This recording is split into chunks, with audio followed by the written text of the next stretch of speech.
Right away, UCLA and Mick Cronin getting their first mini test coming up with New Mexico in Henderson, Nevada.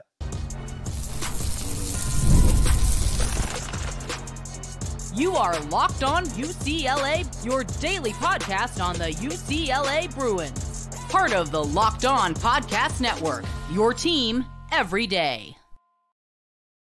Welcome, everybody, to this edition of the Locked On UCLA podcast. I'm your host, Zach Anderson-Yoxsimer. Thanks for making this your first listen each and every day. It's free where we get your podcast, and it's available on YouTube. Like, comment, subscribe. Thanks for your support. This episode is brought to you by Game Time.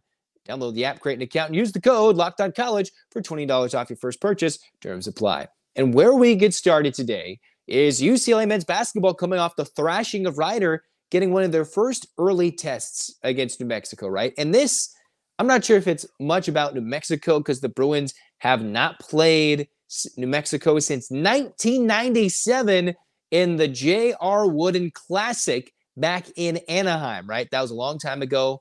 In the prior meetings, it was 2-2 and all those things. So UCLA has not played New Mexico in a long time, right? In 27 years, nearly to the day, almost getting close to there. 27 years almost. UCLA, this is that game where Mick Cronin, if his team loses, he's going to go crazy and get berserk and go crazy in that locker room. They're going to steamroll all these other teams after that. And then it's come December when it's Gonzaga, not in that order. Gonzaga, North Carolina, and I'm blanking on the other, Arizona, right? And I think almost in the reverse order, actually.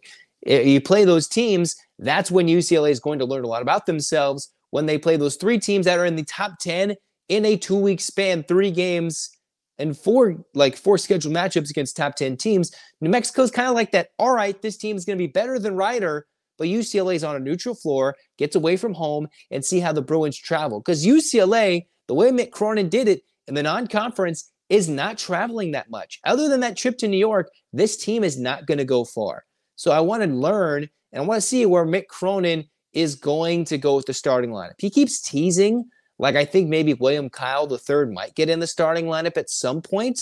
Or is it because he's still learning at Mick Cronin's system, which is what he kind of indicated post-game versus Rider? He's going to go with Eric Daly Jr. because the Bruins rebound so much better with him, the former Cowboy, in the UCLA lineup. And then Bilodeau's set, Kobe Johnson, you've got Clark, you've got Andrews. The only spot that's up for grabs at this very juncture is the 5, and I think Cronin is going to lean with the Bilodeau as the small ball 5, or Daly Jr., and just rotate around that as we can probably see the press in full court action.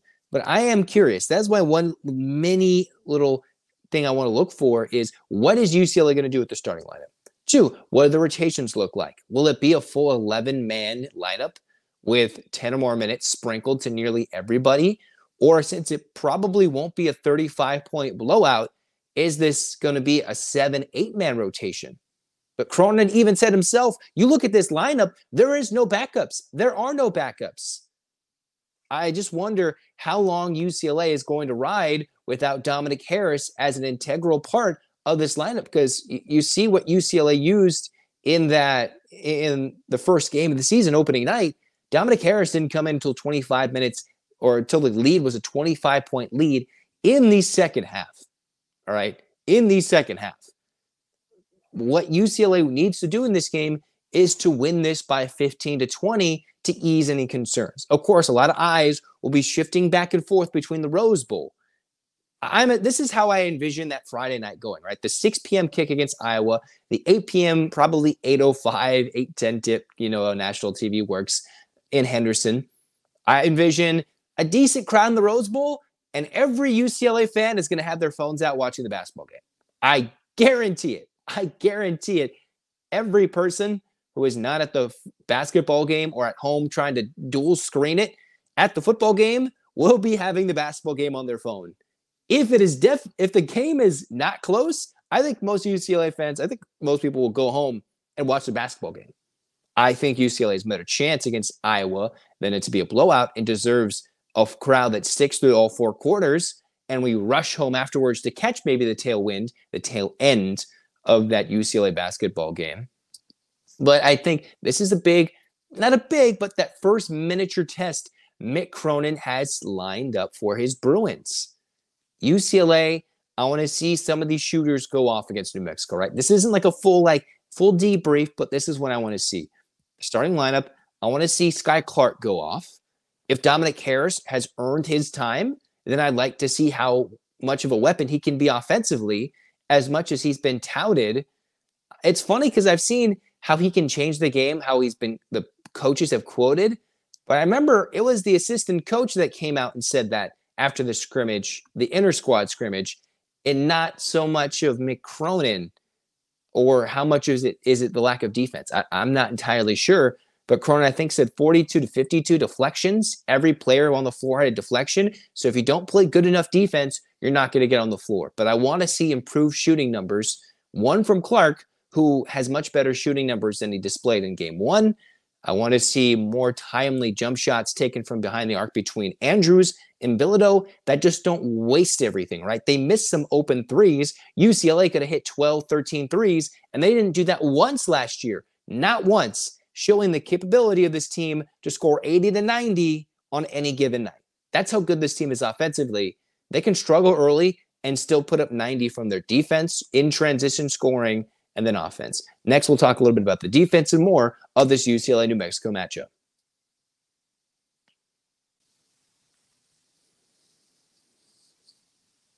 Guys, sometimes intimate moments happen spontaneously, and we always want to be ready as we can, and so we can perform in the bedroom.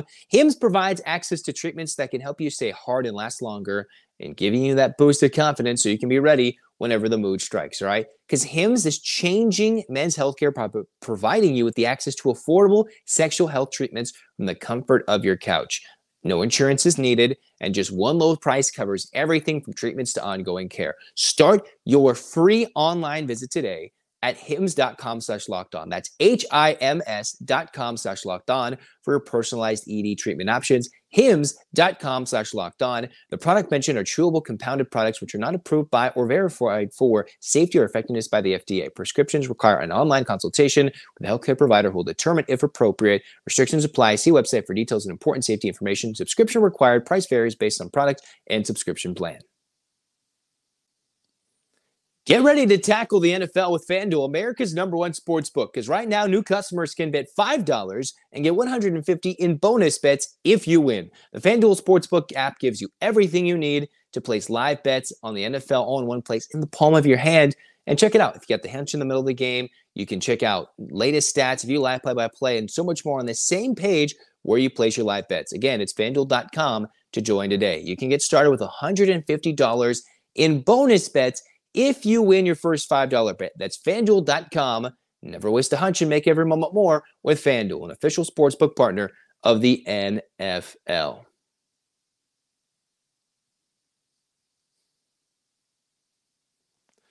Cruising on into the second segment of Locked On UCLA. Zach with you guys. And hey, let's continue to talk UCLA basketball versus New Mexico, all right?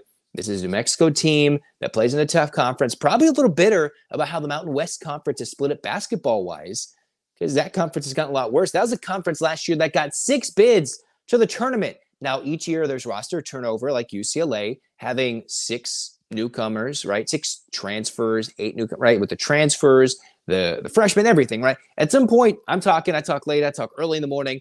I'm going to get these things wrong because there's so many guys that just like, what?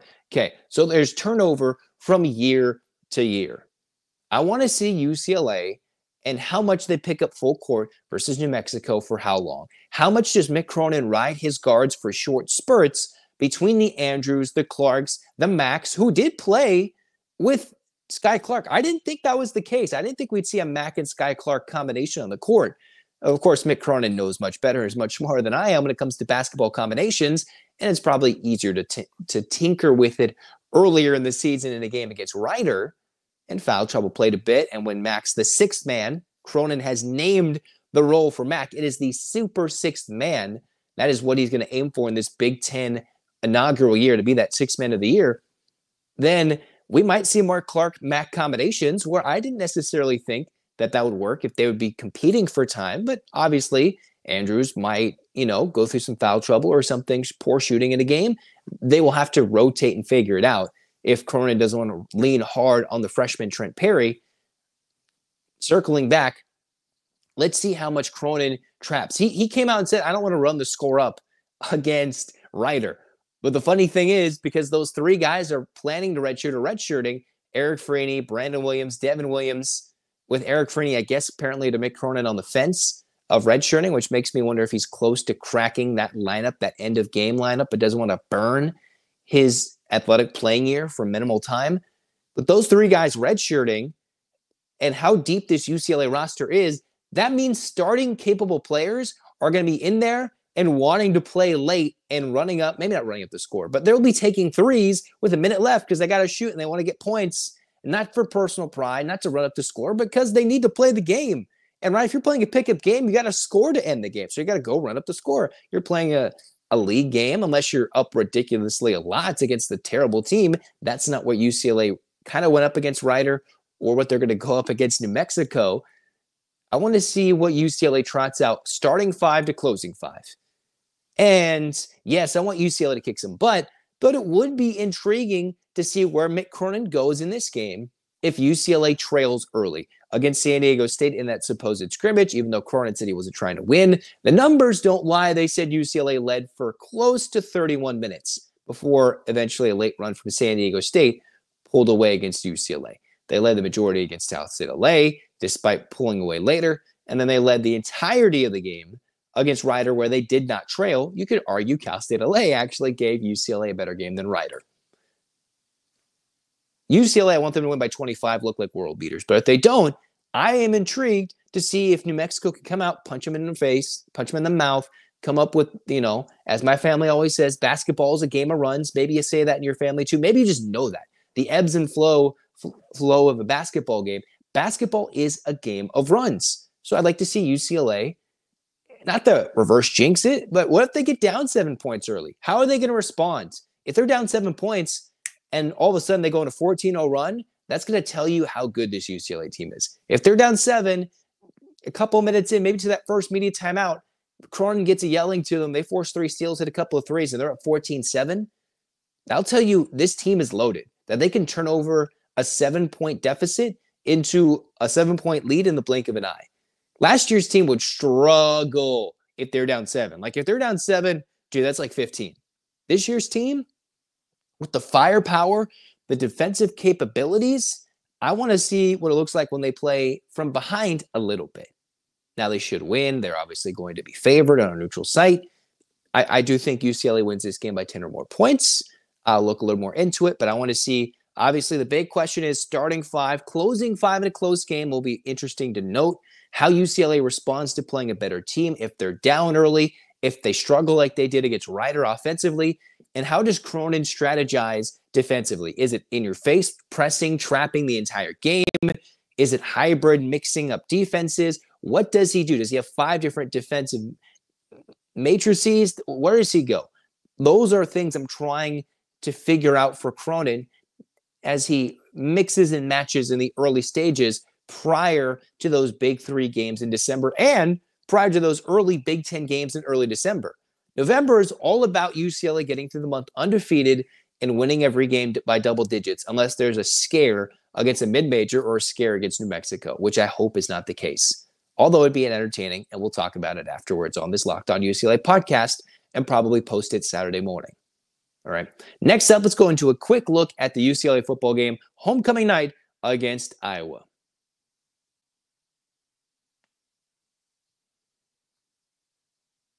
Z-Biotics Pro-Alcohol Probiotic Drink is the world's first genetically engineered probiotic. It was invented by PhD scientists to tackle rough mornings after drinking. Here's how it works. When you drink, alcohol gets converted into a toxic byproduct in the gut. It's this byproduct, not dehydration, that's to blame for your rough next day. Pre-alcohol produces an enzyme that breaks the byproduct down. So you remember, make Z-Biotics your first drink of the night. Drink responsibly. That's the biggest key, and you'll feel your best tomorrow. So once again, here's a how-to for how to use it. Step 1, you drink your pre-alcohol. It's your first drink for the best results. Pre-alcohol is your first drink of the night. 2, drink responsibly. Pace yourself. Don't be knocking back 30 in a row and pace yourself, right? Sleep. Sleep is key still. And 3, you can enjoy tomorrow. You'll wake up refreshed and ready to take on the day. Go to zbiotics.com/lockedoncollege. Get 15% off your first order when you use the code LOCKEDONCollege. It's 100% money back guarantee with ZBiotics. So if you're unsatisfied for any reason, they'll refund your money. No questions asked. Head to zbiotics.com/LockedOnCollege and the code LOCKEDONCollege at checkout for 15% off. Man, game time should be your best friend. UCLA's got games, 2 games on Friday and next Friday, the 8th of November, the 8th of the 15th. Maybe you're going to Seattle to go watch the Bruins play the Washington Huskies for what could be a bowl-defining season, a game that defines the bowl. The 15th, UCLA basketball plays at home. The 8th, November 8th, UCLA basketball plays at home. Or football plays at home. Basketball plays on the road in the neutral site. Where you want to get those tickets? You're going to go to Game Time because they've got not only just sports, theater, comedy, music, everything, concerts.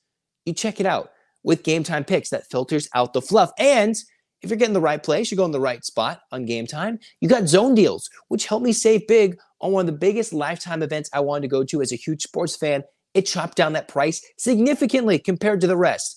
And I'm forever grateful for Game Time. Once again, take the guesswork out of buying tickets with Game Time picks. Download the app, create an account, use the code LOCKEDONCollege for $20 off your first purchase. Terms apply. Again, create an account, use the code LOCKEDONCollege, LOCKEDONCOLLEGE, LOCKEDONCollege for $20 off. Download Game Time today. What time is it? It's game time.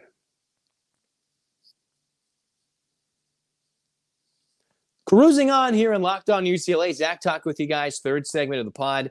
Where are we going? We're talking UCLA football. This is another one of those games where UCLA is going to be met with a physical front in Iowa, defensively and offensively. Iowa has been putting up 40 points more than once this year, which is not typical of an Iowa offense, but that's because they got a better tailback than they normally do in Caleb Johnson. And I remember the Locked On Huskies host warning about how good this running back is. And a year where there wasn't a Genty from Boise State dominating teams and possibly a Heisman frontrunner at the running back position, you probably wouldn't be forgetting about Caleb Johnson from Iowa. And I think this is a UCLA night where, once again, they handled the Rutgers physicality. Penn State was down to running back, but they were able to manage the Penn State physicality up front. Darius Taylor is a very good Minnesota running back. And the way the game went, Minnesota didn't end up running the ball as much, despite having a stronger line of scrimmage, marker from their offensive line. And then this last game against Nebraska, UCLA, they ran more than Nebraska. And Nebraska ran more than 100 yards, at 110, 115, but UCLA ran all over them.